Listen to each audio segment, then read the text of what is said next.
Hello, this week, Capital One announced that there was a massive data breach that impacted a lot of their credit card holders, and I actually happened to be one of them. So that was very concerning to me, and I came upon this realization. I haven't actually provided any information on how to protect yourself from ID theft.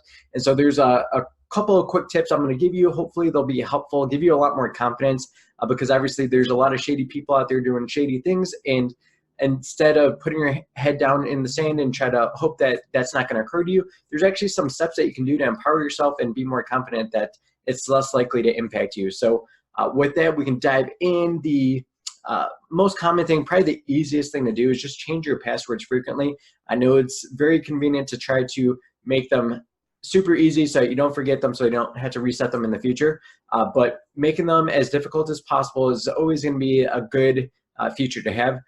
Another thing that will help actually with that password complication is you can actually use different password managers, and sometimes they'll create these crazy passwords for you, then they'll remember them for you as well.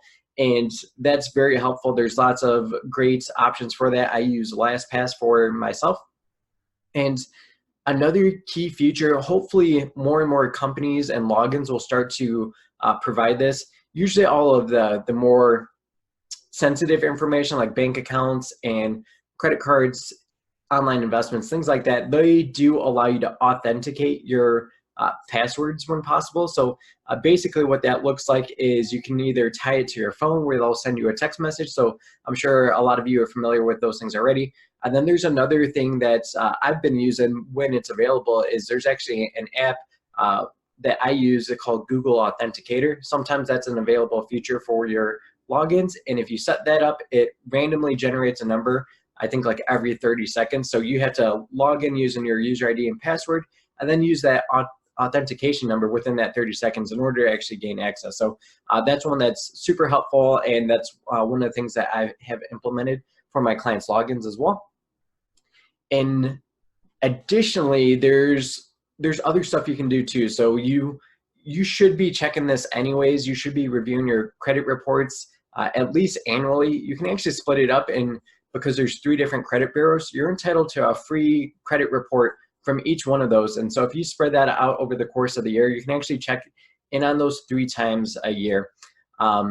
Another cool benefit that is free and a lot of people love is Credit Karma. So what Credit Karma does is you can activate their credit monitoring, and so they'll notify you if they see something strange, if there's any changes in activity on your credit report. So that's another thing too. Once you check kind of what the situation is right now, I encourage you to check into a credit monitoring service. And yeah, there are free ones out there, so definitely check into those before paying for maybe some of the same services you'd get otherwise. Another thing that's very popular, I used to work at a credit union. I just received a text from them this week saying that there's an increased activity in people trying to contact their members and either giving them phone calls or shooting them text saying, we need you to provide your user ID and password. No one should ever be needing you to provide that information, especially if it's an inbound call to you. It may be different if you actually are calling into Fidelity and you're the one initiating that contact. They might want to verify your information that way, but Fidelity would never call you saying that we need you to verify that you're you. So make sure that you are never providing login information to anyone, and that be user ID or passwords. Make sure you're not doing those things. Avoid opening suspicious emails. You probably get like 100 of those a day. Spam is usually good at catching most of those, but every now and then I'll see some weird things pop into my normal inbox. So just be cautious with that. And sometimes they're able to make it look like it's from someone you know or a credible service. One that I see all the time, which is unfortunate because it's a service I use and it's a popular service, is DocuSign. So just be careful. Make sure that you're actually expecting to sign documents if you're receiving something from DocuSign. Otherwise, it's probably malicious. And another huge thing that is kind of a pain in the butt, but if you're not planning on borrowing or needing to create new lines of credit, you can actually freeze your credit scores. And so you'd want to do it at each one of the 3 major credit bureaus. But once you do that, then it really puts a lockdown on any new activity going through. Everything would be declined.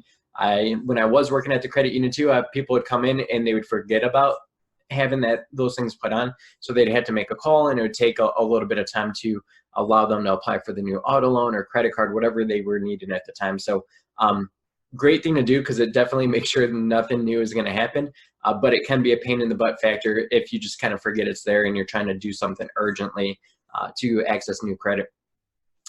And the last thing is just be wary of word messages on social media. So I've seen a kick up in that as well regarding Facebook messages from people I was already friends with, but then it's saying that they're trying to send me a new message, like they're sending me a new friend request and it says, hey, how are you? And I don't know how it works, because I already knew that those things were word. How they were introducing themselves was a word when it's my grandma and whatnot. Like, my grandma would never talk to me like that. So be wary of word messages on social media, because they're trying to get access to something, and your data is valuable. Not even just your social security number and birth dates.